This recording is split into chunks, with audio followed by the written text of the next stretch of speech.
Magandang buhay po sa ating lahat. Welcome pong muli dito sa ating bagong video tutorial. Ang tutorial po natin ngayon ay tungkol po rito sa 24 hours analog timer. I-share ko po sa inyo kung paano gamitin o paano mag-function itong 24 hours analog timer at kung paano to wiringan sa motor control circuit.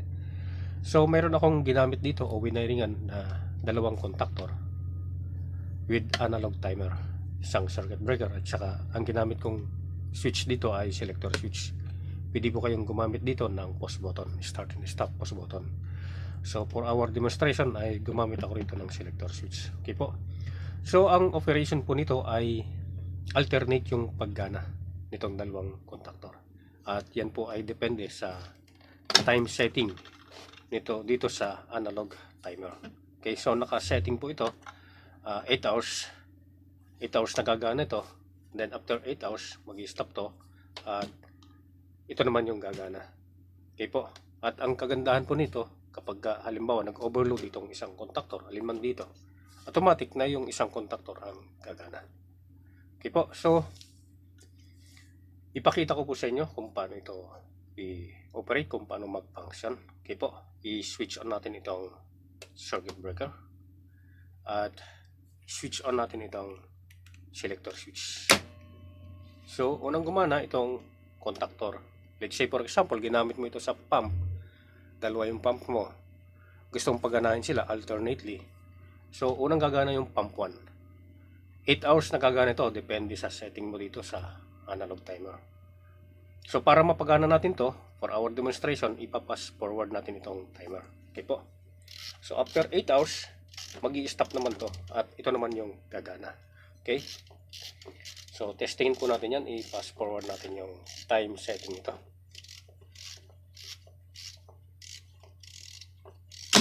Yun. So, after 8 hours ay ito namang isa ang gumana. Yung pump number 2.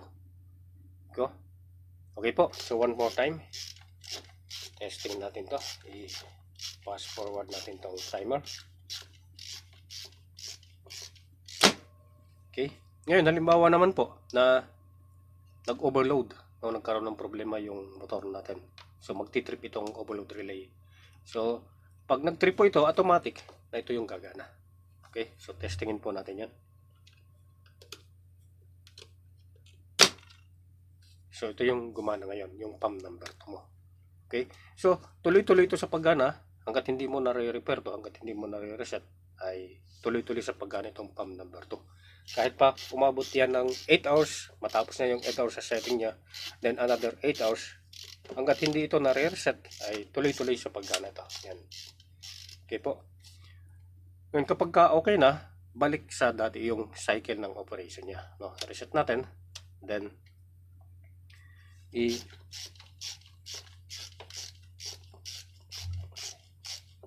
so kapag ka okay na itong isang contactor na ito, pwede na ulit siyang paganahin alternately. Okay? So halimbawa naman, ito naman yung nag-overload. Kasi ito yung unang nag-overload, no? Testingin po natin itong. So ito naman yung nag-trip. Okay? Testingin po natin to. Yan. Ito yung automatic na gagana siya. Okay? So tuloy-tuloy din to sa paggana hanggat hindi natin nare-reset to.